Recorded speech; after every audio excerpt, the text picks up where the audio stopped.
they name a person after a day he or she is born. We are in Elmina Castle, or St. George's Castle, built by the Portuguese in 1482. They first arrived in 1471. In 1637, the Dutch took over the castle before the English came in 1872. As of now, the castle is 539 years. This is the biggest and the oldest castle in the whole of West Africa in terms of transatlantic slave trade. And because we are in Elmina, that's why we are here of Elmina Castle, Elmina Castle. Elmina is not the name of this town. The frequent supply of gold the Portuguese were getting from here, they call this place the mines. Elmina. Elmina. Now it's Elmina. Yeah. Actually, the Portuguese also call this place Aldea. In their language, it means village. In Arabic, it means harbor or ports. The word has been corrupted to Edina, which has now become the name of this town. The actual name of this place is Ano Mansa,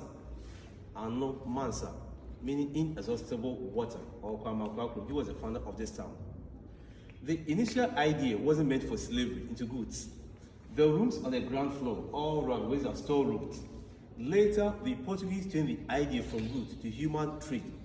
All the storerooms were being converted to dungeons where captives were kept, waiting for shipment.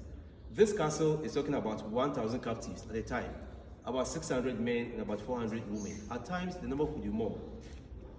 On the 29th of August, 1637, the locals of the Elminians supported the Dutch to fight the Portuguese. When the Dutch took over the castle, slavery was much profitable. They also engaged into it. In this castle, it was only the Portuguese and the Dutch. They were here for the slavery activities. The English used Cape Coast Castle, the other castle. In 1872, the English occupied this place. So the castle was used as a sub-administrative center. During the Second World War, 1939 to 45, the English brought people from all English-speaking West African countries to be trained here. They were taken to Burma and India as a Royal West African Frontier Force. 3 years later, this place was used as a police training school. They were here when we had our independence and they left peacefully. So when you are talking of transatlantic slave trade, you are making reference to Elmina Castle. Before we move on, how were the Europeans acquiring the captives? How were they getting the people? Yes, any idea? How were they getting the people? Were they like bribing them? Yes. Were they like bribing them, like trying to lure them here with things? Okay, that's one aspect. Yeah, you want to say something? I don't know. Just take them. The Africans were having their own system of slavery before the Europeans came. That was the domestic type of slavery. Our common was an indentured servant, right, like a free man. A person has the opportunity to own property, marry and give birth. Unlike the chattel slavery by the Europeans, were different assets altogether. They were seen as commodities, as an asset, not as humans. So captives of wars were given out as slaves. Criminals, thieves, debtors were sold out as slaves. Some towns and villages were raided by the Europeans. Some chiefs collaborated to exchange some of their servants for European goods. Liquor, mirror, brass, etc. Barter system. Okay, please, we are moving to the first.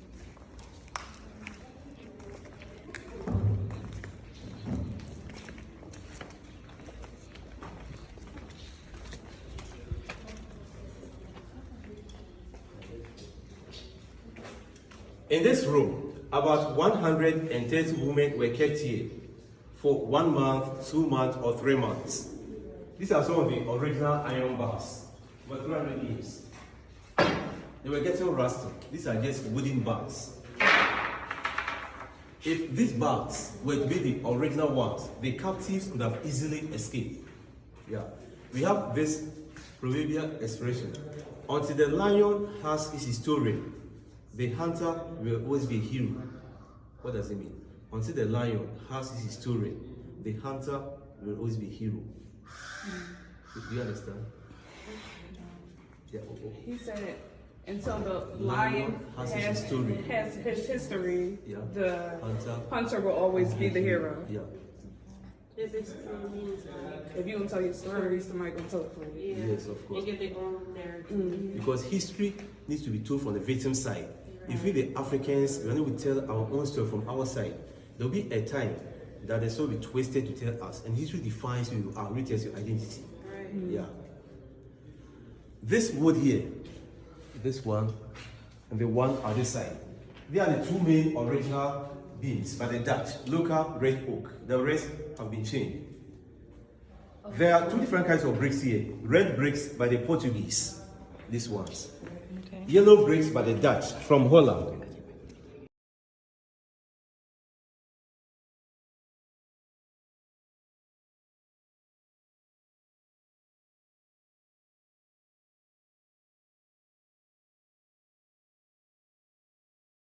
Their interest was to gain much profits. Economically, they were taking good care of them, rather than allowing them to die and so on. From my point of view, the supply of the captives were more. It wasn't a scarcity, they never mind, because if they die, they will still get some. This access here, when the ships had arrived, the strong women, those who could survive through all that conditions, they were made to pass here to the room of no return. From that place, they were taken outside. These bars were placed there recently just to prevent accidents. The room is very dark. We are going there, but we'll come back.